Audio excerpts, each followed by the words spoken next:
Hello, and welcome back to the Historia Dramatica podcast. I'm your host, Willem Connor. Thank you, as always, for listening. At the top of the show, I'd like to take this opportunity to remind you that I've begun uploading bonus content to Patreon.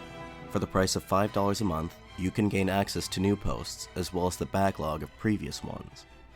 This past month's bonus episode was an interview I conducted with Professor Ronan Steinberg on the topics of restorative justice and historical trauma. It was a very enlightening interview for me, and I'm sure it will be for the rest of you as well.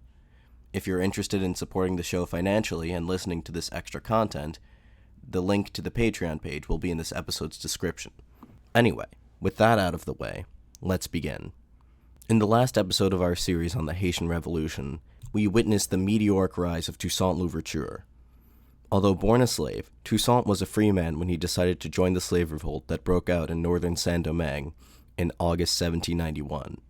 Initially, Toussaint served as a commander under the insurgent general Georges Biassou, and as such he fought for the Spanish for a time, before defecting to the French Republicans upon learning that the French National Convention had formally abolished slavery in early 1794.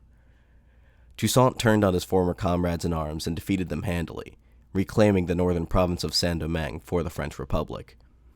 From then on, Toussaint was the Republic's most loyal soldier. He formed a close working relationship with Saint-Domingue's governor, Etienne Laveau. While Laveau managed affairs from the city of Le Cap, Toussaint was his man in the field, commanding the military, rebuilding the devastated colony, and reporting his every action to his superior. However, Toussaint's intimate relationship with Governor Laveau did not stop him in his mission to consolidate his power in Saint-Domingue, and when he saw an opportunity to usher his dear friend from the political stage, he took it. Elections were held to determine who would represent Saint-Domingue in France's new legislative body, the Council of 500. Toussaint proposed that one of these men should be Laveau, as the ex-slaves of Saint-Domingue could ask for no better defender in the halls of power than Laveau. Laveau, who himself was weary after having spent 4 years in the devastated, war-torn colony, jumped at the opportunity. For his part, Laveau never suspected Toussaint of harboring any hidden motives, and the two remained close friends even well after his departure. With Laveau out of the picture, Toussaint now only had to contend with Commissioner Sonthonax. Laguerre Félicité Sonthonax was one of the commissioners sent over by the French government in 1792 to enforce the new laws mandating racial equality. Despite having no mandate to do so, he was the one who ended up abolishing slavery in Saint-Domingue in August 1793. He was recalled back to the mainland shortly after, but returned in May 1796. He immediately set about finishing the work that he had started 3 years ago. He pursued an unabashedly pro-black political program. He sought to improve the lives of laborers on the plantations, and he established schools where ex-slaves of all ages could receive the education that they had been denied under the old regime.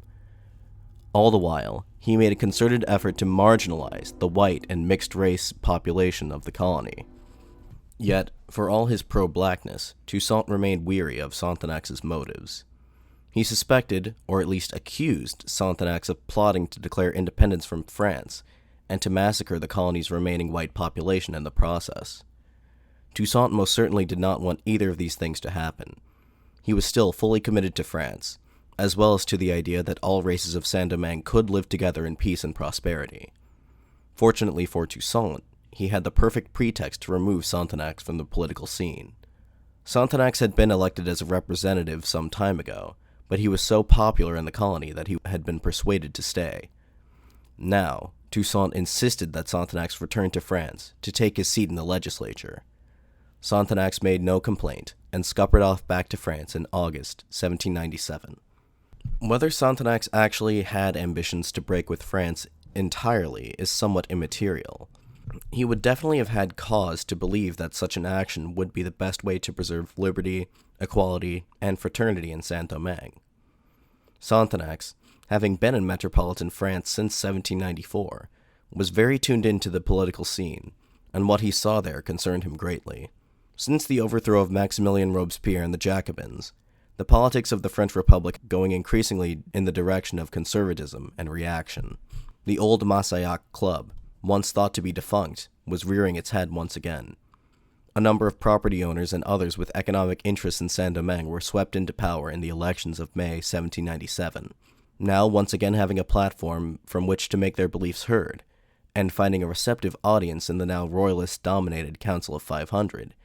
The exiled former plantation owners of Saint-Domingue once more took to the stand to agitate against the state of affairs in the colony.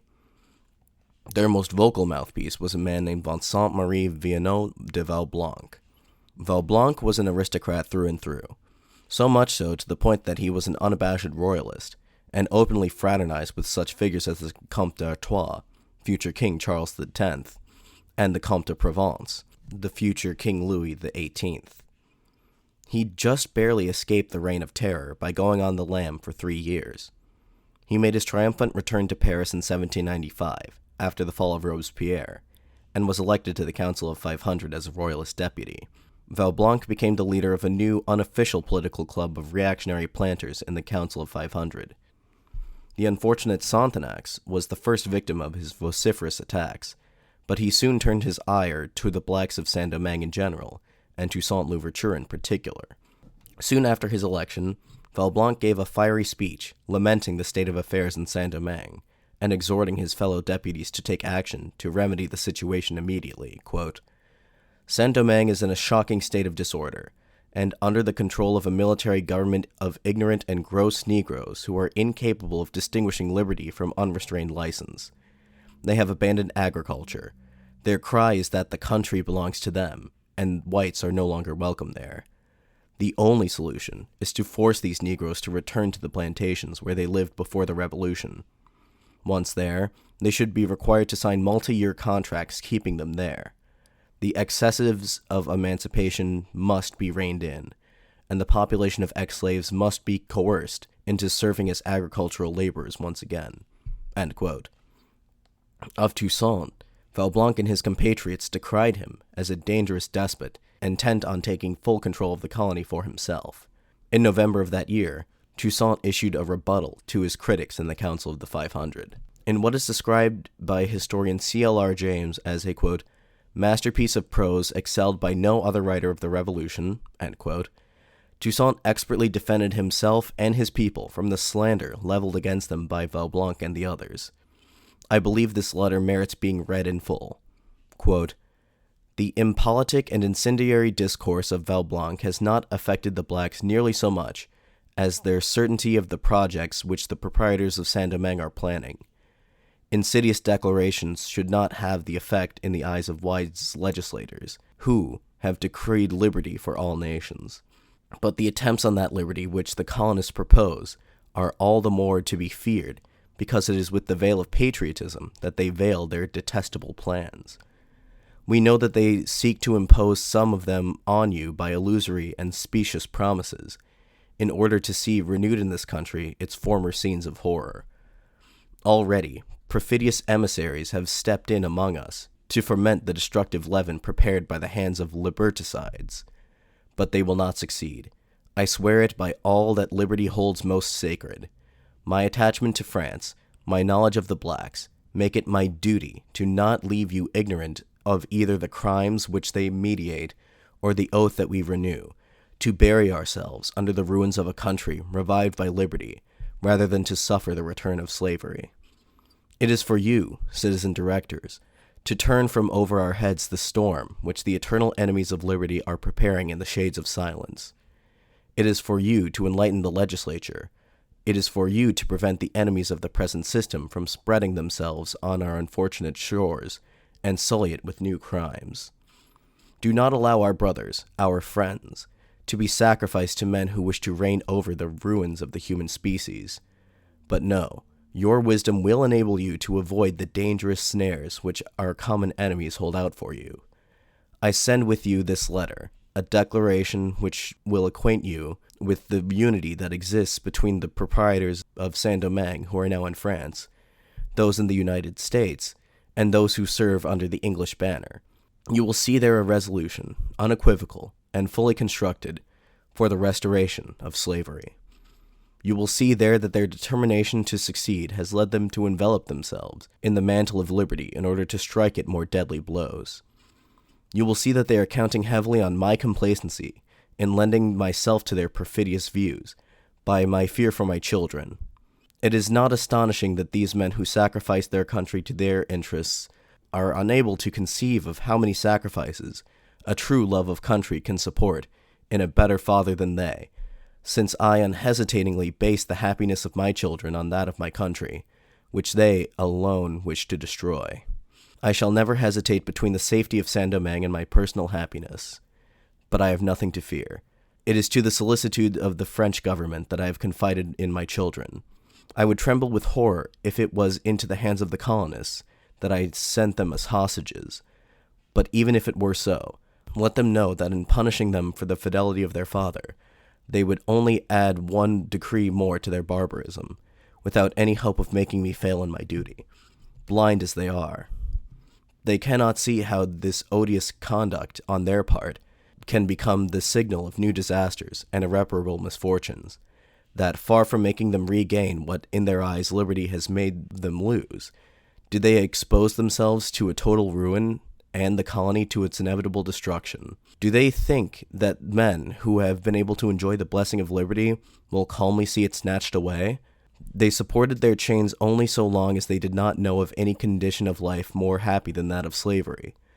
But today, when they have left it, if they had 1,000 lives to give, they would sacrifice them all, rather than to be forced into slavery again.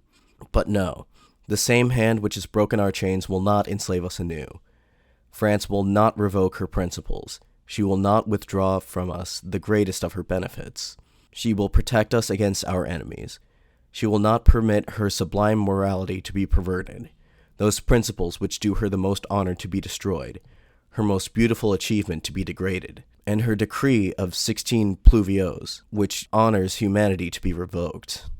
But if to reestablish slavery in Saint-Domingue this was done, I declare to you that it would be to attempt the impossible.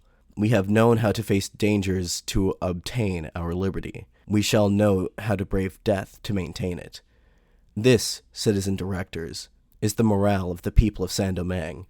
Those are the principles they transmit to you by me." End quote. A few notable things stand out in this document. Firstly, Toussaint, at this juncture, remained completely loyal to the French Republic, in spite of the reactionary turn that characterized its politics during this period. Toussaint still clearly saw continuing allegiance to the Republic as the best way to preserve liberty that the former slaves of Saint-Domingue had won for themselves. Secondly, Toussaint's warning that the former slaves of Saint-Domingue would fight to the death to preserve their freedom was not mere hyperbole. It was a simple statement of fact, and it would turn out to be far more prophetic than even he had realized at the time. Thirdly, that Toussaint took on the voice of the father of the people of Saint-Domingue indicates how confident he was in his position. Indeed, at the time this letter was dictated in late 1797, Toussaint L'Ouverture had become the single most powerful civil and military figure in northern Saint-Domingue.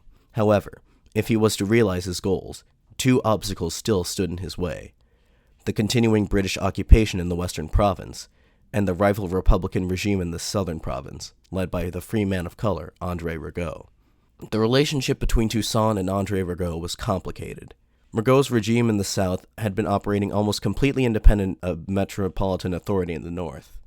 Having been suspected by Sonthonax of being involved in a plot to overthrow Governor Laveau in 1795, Sonthonax dispatched agents to the south to investigate Rigaud's regime.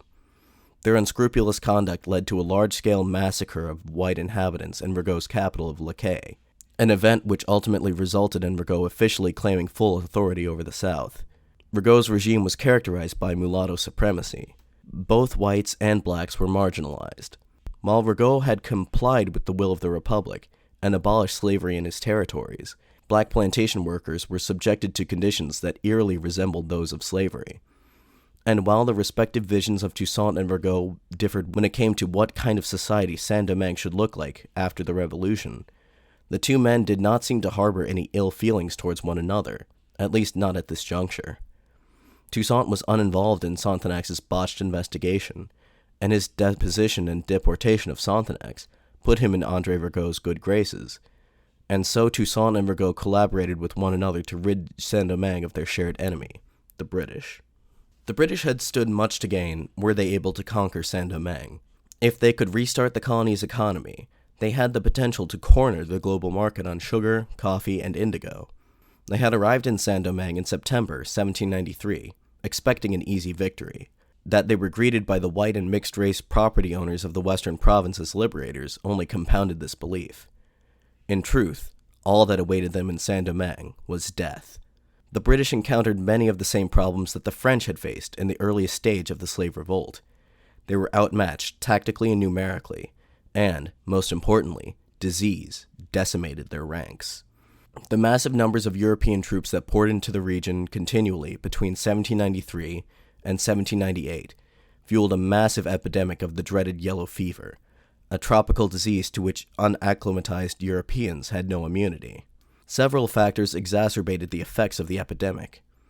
One British soldier who was lucky enough to survive the ordeal reported the effects of the disease on the army in his journal, quote, "In about 3 or 4 days after arrival, the troops began to feel in the most horrid manner the plague, for I can call it by no other name.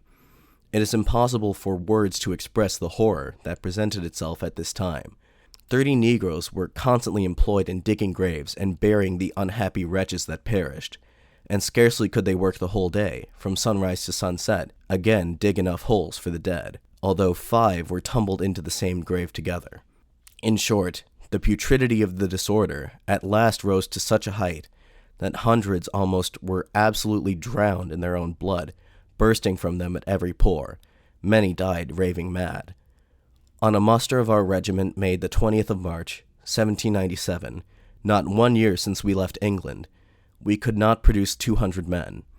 The regiment was 700 strong when we left Portsmouth, and we have lost only 7 men in action, the remainder having fallen as a sacrifice to the climate." End quote.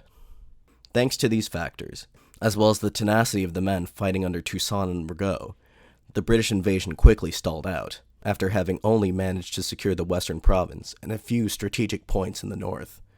Nevertheless, British leadership was determined to wrest Saint-Domingue away from the French, and so they continued to pour both money and men into the ill-fated expedition. According to historian David Geggus, the total expenses of the British expedition came out to around £30 million, equivalent to the market value of all British trade in the Caribbean for an entire year. Historians vary rather wildly as to how many British soldiers were sent to Saint-Domingue, and as to how many perished there. Historian C.L.R. James goes so far as to claim that 80,000 soldiers were sent to Saint-Domingue, and that over 40,000 of them died, mostly from yellow fever and other various tropical diseases. While these numbers do seem a bit too large to be true, more recent sources agree that at least 20,000 British soldiers were sent to Saint-Domingue, and also that they suffered a casualty rate of around 60%. British casualties reached such an abysmal rate that they were forced to resort to, against explicit orders to the contrary, arming local slaves, promising their freedom if they served with the British Army for a certain amount of time. By mid-1797, after having suffered such catastrophic losses of manpower and capital, much of the British military leadership had come around to the idea of evacuating Saint-Domingue. One person who held this sentiment was General Thomas Maitland, who assumed command over British forces in Saint-Domingue in early 1798. At this time, Toussaint and Rigaud were preparing to make one last final push against the British. Toussaint focused on the city of Mirebalais, while Rigaud and his army attacked further to the south. Toussaint fought a spectacular campaign, winning 7 victories in 1 week, one after another. As I mentioned earlier, the British were tactically outmatched by Toussaint's men, as they were not accustomed to their irregular style of combat. Ironically, in many of these battles between France and Britain, formerly enslaved black men fought against other formerly enslaved black men for causes that were not necessarily their own. During this time, however, many of the British's black auxiliaries clearly saw the direction in which things were headed, and defected en masse to the Republican side. Also seeing the writing on the wall was British General Maitland, who opted to open negotiations with Toussaint. Maitland agreed to evacuate the western province of British troops, so long as Toussaint agreed to spare the lives and property of those plantation owners who had collaborated with the British. This is precisely what Toussaint was planning to do anyway, so he and Maitland concluded a provisional peace agreement on May 10th, 1798. Crucially, however, their agreement did not stipulate that the British were to evacuate Saint-Domingue entirely, and so a British presence remained at the fortress of Molay-Saint-Nicolas in the north and the town of Jérémie in the south. As they entered the formerly British-occupied western province, Toussaint issued stern instructions to his men that they were not to engage in any burning or looting or enacting vengeance of any kind. Despite the fact that they were critically under-provisioned, Toussaint's soldiers did exactly as they were ordered, a fact that astounded white eyewitnesses. On May 25th, 1798, Toussaint's forces made a triumphal entry into the former capital of the colony. Once called Port-au-Prince, the new French government had since rechristened it Port Républicain. Toussaint and his men were hailed by the city's population as the saviors of Saint-Domingue. All the inhabitants of the city, black, white, and mixed race, lined the streets to welcome Toussaint and his army. Even the wealthy white plantation owners, Toussaint's former enemies, greeted him with cheers, applause, and gifts. They had erected a triumphal arch for him on the main road. The next morning, a Catholic Mass was held in Toussaint's honor. After the Mass had concluded, Toussaint gave a speech to those assembled. He claimed, quote, "The age of fanaticism is over. The reign of law has succeeded to that of anarchy." End quote. After this speech, he had the inhabitants of the city swear an oath of loyalty to the French Republic. Were they to do this, all past crimes, collaboration with the British, taking up arms against the Republic, and so on, were all to be forgiven. It is around this time that Toussaint learned of a new arrival in Saint-Domingue, General Hédouville.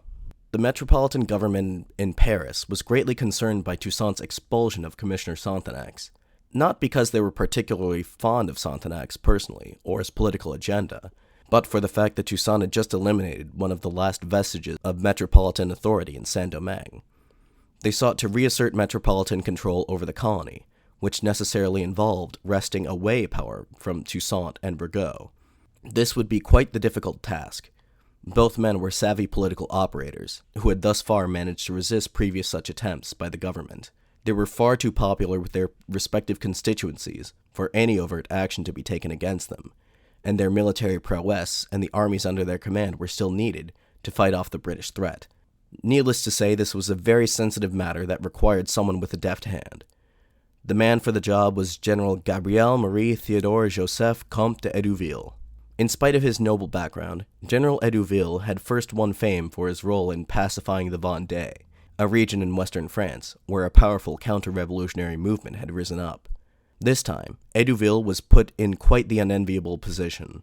The Directory knew that sending the general with a complement of soldiers from the metropole would doubtless be seen as a provocation, so Hédouville had come to Saint-Domingue in early 1798 with only a few loyal officers at his side. He would have to rely solely on diplomatic wiles in order to accomplish his mission. Wary of the reception that he might have received had he landed at Le Cap or Le Quay, Hédouville made his landing at Santo Domingo, capital of the Spanish side of the island, which had technically been ceded to France in 1795. Hédouville immediately got to work collecting intel on Toussaint and Rigaud. In a conversation with General Queverceau, Hédouville was encouraged to work closely with Toussaint. Quote, "The forces that you lack, you will find them in a close partnership with General Toussaint L'Ouverture. He is a man of good sense, whose attachment to France cannot be doubted, whose religion guarantees morality, whose firmness equals his prudence, who enjoys the confidence of men of all colors, and who, on his own, has an ascendancy which nothing can counterbalance. With him you can do all. Without him you can do nothing." End quote. It would seem that Hédouville did not take Queverceau's advice into account. Instead of collaborating with Toussaint, Hédouville sought to play Rigaud and Toussaint against each other. To this end, he made overtures to Rigaud, but Rigaud, for his part, was just as distrustful of Metropolitan authority as Toussaint, not because he suspected that they might reinstate slavery, but because Rigaud, for his actions in defiance of Sonthonax, was a wanted man by the Republic. Seeing as how, by this point, the Metropolitan government was far more fearful of the ambitions of Toussaint rather than those of Rigaud, Hédouville had been authorized to either arrest or pardon Rigaud, depending on which course of action would help him advance his goals. He reached out to Rigaud, offering him a full pardon in exchange for his help in sidelining Toussaint. Instead of writing Hédouville back, Rigaud sent word to Toussaint, asking him to form a united front against the general. Toussaint tentatively agreed. When Toussaint was informed of Hédouville's arrival, he was wrapping up preliminary negotiations with the British. Toussaint had to cut things short, and he immediately rode to Le Cap to meet with the Republic's new representative in Saint-Domingue. Their first meeting was cordial enough, but throughout, there was an underlying tension based on mutual suspicion. From the very beginning, Toussaint and Hédouville did not trust one another. Although a coup on September 4, 1797, had ended the monarchist majority in France's legislature and sent most royalist deputies, including Valblanc, into exile, Toussaint was not yet aware of this fact, and so the fact that Hédouville was ostensibly acting on behalf of Valblanc and his compatriots made him weary of his intentions. As for Hédouville, his perception of Toussaint was colored by the prejudices of Valblanc and the others, and so he saw Toussaint as a power-hungry tyrant who was not to be trusted. The junior officers who accompanied Hédouville on his mission did not even attempt to hide their true beliefs. They openly repeated counter-revolutionary slogans, and joked with one another that, quote, "With 4 brave men, we could easily arrest the monkey with the handkerchief on his head," end quote. Toussaint had left negotiations with the British unfinished in order to meet with Hédouville. The British decided to take advantage of this state of affairs, and made one last, desperate push against Rigaud's position in the south. As soon as Toussaint heard of this, he hurried southwards to Port Républicain to meet with Rigaud and coordinate the defense. Thanks to their combined efforts, the British were beaten back and forced once again to the negotiating table. Hédouville took it as a slight to his authority that Maitland opted to reopen negotiations with Toussaint rather than himself. He wrote angrily to Toussaint, demanding to take part in the negotiations himself, but Toussaint ignored him. Hédouville relented and eventually authorized Toussaint to negotiate with the British, but it was later revealed that Hédouville had gone behind Toussaint's back and was secretly corresponding with General Maitland, hoping to broker a deal of his own before Toussaint could manage to do so himself. When Toussaint caught word of this, he became understandably irate with the conduct of Hédouville and the Metropolitan government he represented. Why did they send this white man, with no prior experience in the colonies, to order him around? Had he not proved loyal and competent enough in his administration of Saint-Domingue to warrant the trust of the Metropolitan government? In July 1798, after having concluded negotiations with the British, Toussaint decided to return to Le Cap to report back to General Hédouville, but this time he brought a distinguished guest along with him, André Rigaud. Although the two men had been allies since 1794, and Toussaint had been Rigaud's superior since the departure of Governor Laveau in 1796, the two men, despite being in constant correspondence with one another, had never met in person until this point. At this time, these were the two most powerful men in Saint-Domingue, but as of yet there was no animosity between them. Upon meeting for the first time, Rigaud addressed Toussaint with the requisite deference that was due to one's superior, and Toussaint referred to Rigaud as his old ally. Both were dimly aware of Hédouville's plan to turn them against one another, and so, during the carriage ride from Port Républicain to Le Cap, they agreed to form a united front against Hédouville, to exercise caution in their individual dealings with him, and to report back to the other any useful information from their conversations with him. However, this alliance quickly fell apart. During the ensuing meetings with Toussaint and Rigaud, Hédouville treated Toussaint coldly and passive-aggressively. During one conversation between the two men and the captain of the ship that had ferried Hédouville to Saint-Domingue, the captain stated that it would be an honor for him to take Toussaint back to France aboard his vessel, so that he could enjoy his retirement for all the heroic feats that he had performed for the Republic. Toussaint replied laconically, quote, "Your ship is not big enough for a man like me," end quote. While Hédouville slighted Toussaint and condescended to him at every opportunity, he lavished high praises upon Rigaud, and privately reassured him that, in the event that he were to turn against Toussaint, he would not only receive a pardon from France, but also the full support of the Metropolitan government. The idea had been planted in Rigaud's head, and while he became noticeably more cold in his dealings with Toussaint, he dared not act on it, at least not yet. The war that had ravaged Saint-Domingue since 1793 was finally over, but the worst of the colony's problems were yet to arise. Hédouville saw the end of the war as reason to carry out his mission of reasserting metropolitan authority over the colony.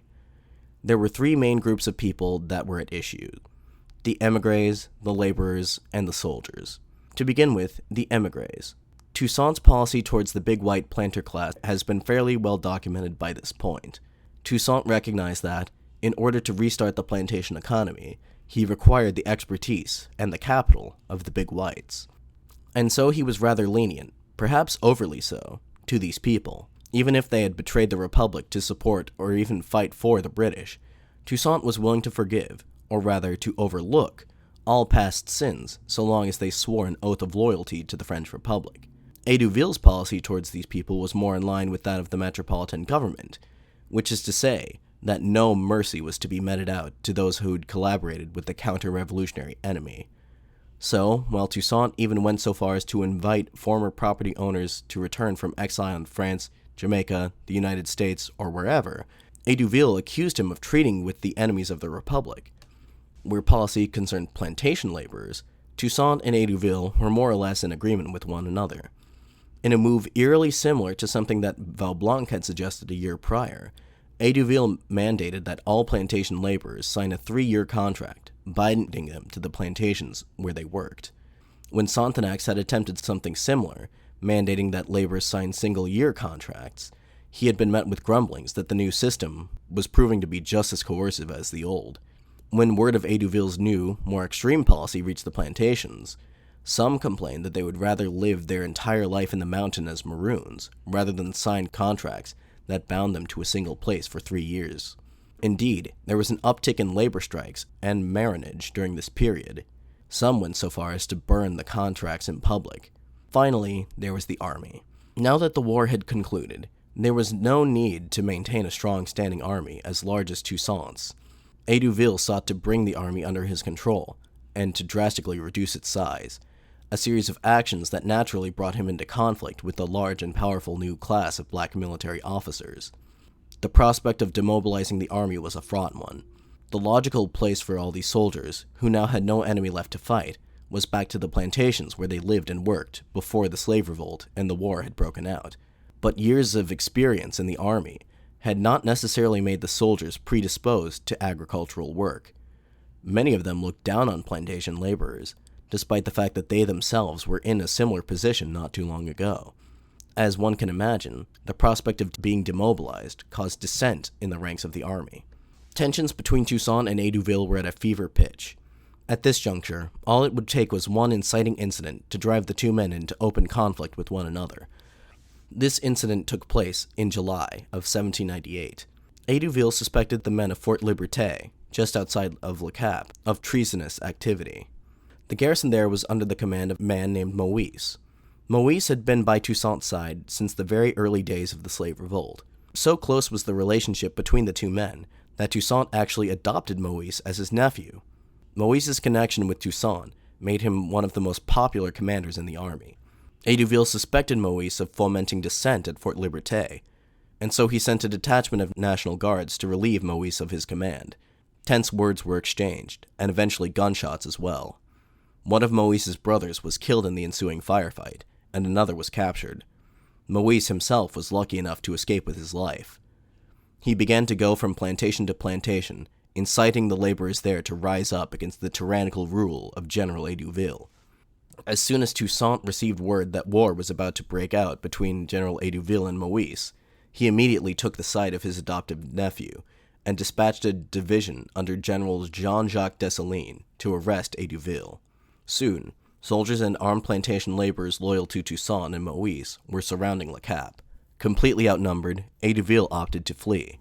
On October 23, 1798, General Hédouville, his retinue, and some 1,000 other refugees quickly boarded ships in the harbor of Le Cap and sailed off back to France. Many of those who fled with Hédouville, such as Julien Raymond and Jean-Baptiste Belly, shared Toussaint's commitment to maintaining liberty, equality, and fraternity in Saint-Domingue, but were growing increasingly worried by Toussaint's recent conduct, his authoritarian tendencies, his friendly dealings with the hated British, his leniency towards returning émigrés, and his flouting of Metropolitan authority. The following day, Toussaint made a public proclamation at Fort Liberté, wherein he had defended his actions. Quote, "I have done what I ought to do. I have nothing to reproach myself with. I laugh at whatever Hédouville says, and he can come back when he wants to. He has spread the word that he is going to France to seek forces and come back. I do not want to fight with France. I have saved this country for her up to the present, but if she comes to attack me, I shall defend myself. General Edouville does not know that in Jamaica, there are, in the mountains, blacks who have forced the English to make treaties with them. Well, I am black like them. I know how to make war, and besides, I have advantages that they didn't have." End quote. In direct response to a pronouncement issued by Edouville just before he fled, denouncing him as a traitor to the Republic and an enemy of liberty, Toussaint replied, quote, "Who ought to love liberty more, Toussaint L'Ouverture, the slave from Breda, or the Comte d'Edouville, former Marquis and Knight of St. Louis?" End quote. As C.L.R. James wrote, the proverbial Rubicon had been crossed. This was a period of great uncertainty for Toussaint, let alone for the rest of Saint-Domingue. Toussaint had no idea how France would react to the overthrow of Edouville. It seems, however, that Toussaint had prepared for this eventuality. The reason he had insisted on managing the negotiations with the British was because he was trying to cut an under-the-table deal with them, without the knowledge or approval of the Metropolitan government. Toussaint knew that, even though the French government would not respect his power, the British certainly did. The British could see the fault lines forming in the relationship between Toussaint and France, and authorized Maitland to offer him a deal. If Saint-Domingue were to declare itself independent, Great Britain would place the country under its protection. In exchange, Saint-Domingue would trade exclusively with the British Empire. However, Toussaint was not willing to take such a drastic action, at least not yet at this juncture. He made Maitland a counteroffer. He was willing, in fact eager, to trade with Britain in hopes of fostering economic growth in Saint-Domingue. But he did not trust Britain's motives enough to change his allegiance over to them. Instead, Toussaint made an oblique threat. He reminded Maitland that the British colony of Jamaica was not too far from Saint-Domingue, and he could easily send over a couple hundred of his men in canoes to foment a slave revolt there. The top priority for the British in the region was to contain the so-called contagion of liberty, and so they agreed to open trade relations with Saint-Domingue on the condition that Toussaint make no effort to foment slave insurrection anywhere else in the Caribbean. Toussaint had the opportunity to make good on his word the very next year. He had caught wind of a conspiracy by a smuggler named Saportas to enter Jamaica illegally to incite and arm a slave insurrection. He had asked Toussaint for his assistance in this effort, and Toussaint dutifully betrayed this conspiracy to the British authorities on the island. Saportas and his co-conspirators were arrested and executed by British authorities. During this time, Toussaint also conducted clandestine negotiations with the United States. In June 1798, the Congress of the United States, responding to attacks on American merchant ships by French privateers, passed a resolution suspending all commercial activities with France and all its dependencies, including Saint-Domingue, thus beginning what is known to history as the Quasi-War. This state of quasi-war between France and the United States had an immediate and devastating effect on Saint-Domingue's economy. In the past, American merchants had brought sugar, coffee, and other agricultural goods from Saint-Domingue in exchange for manufactured goods, including, crucially, weapons and ammunition. Toussaint realized that there was an urgent need to restart this trade, and so he wrote to President John Adams directly, expressing his hope that commercial relations might be reestablished. Toussaint promised that American ships would be more than welcome in the ports of Saint-Domingue, and that he would protect them from the privateers. Soon enough, Congress found a loophole that would allow for the resumption of trade. Consul General Edward Stevens traveled to Le Cap to negotiate final terms with Toussaint. Stevens, much like Maitland, attempted to bait Toussaint into declaring Saint-Domingue independent, but Toussaint still refused to take such a drastic action. For the time being, however, the Americans were merely content with reestablishing trade, and so they backed down from this request. The final British soldiers departed Saint-Domingue in late 1798. On December 12th, an article appeared in the London Gazette, celebrating the occasion. Quote, "No event has happened in the history of the present war more to the interest of the cause of humanity, or to the permanent interests of Great Britain, than the treaty which General Maitland has concluded with the black General Toussaint, upon the evacuation of Saint-Domingue.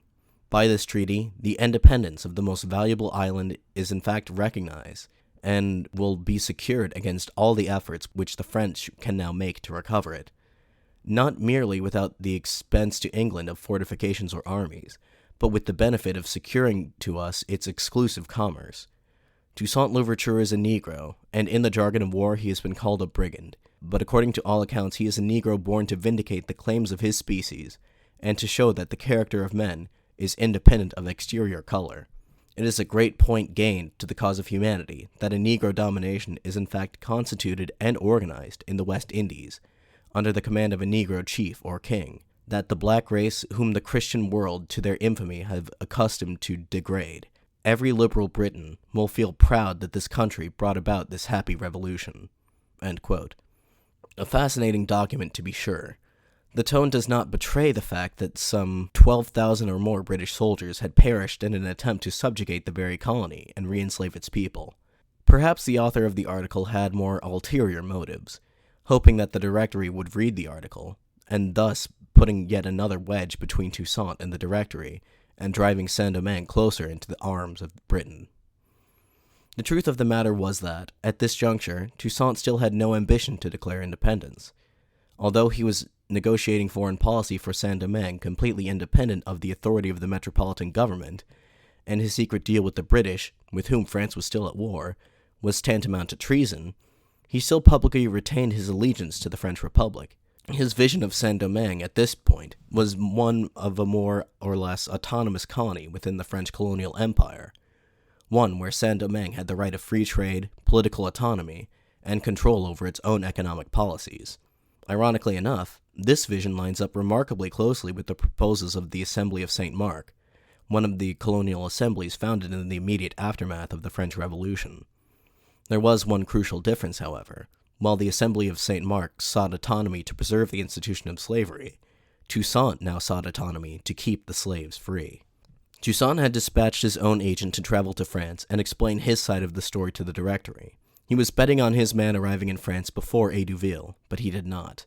Dubois reported back to the Directory thusly, quote, "The export of sugar and coffee by the English and American boats will make money flow into the colony, and Toussaint will not fail to attribute this state of affairs to the wisdom of his government.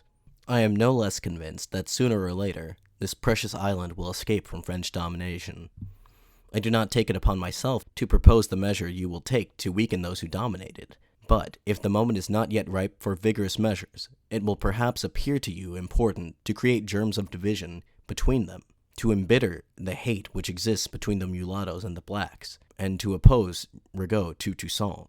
I do not see any way to guarantee the purity of the intentions of the first, but in justice to him, I can assure you that I have only praise for his conduct. You will have proof in his correspondence. If I had been able to count entirely upon him, I would not have hesitated to go to the south." End quote. Although there was no open hostility yet between Toussaint and Rigaud, Dubois had used the last trick up his sleeve, before departing Saint-Domingue, to ensure that the two leaders would turn on one another eventually.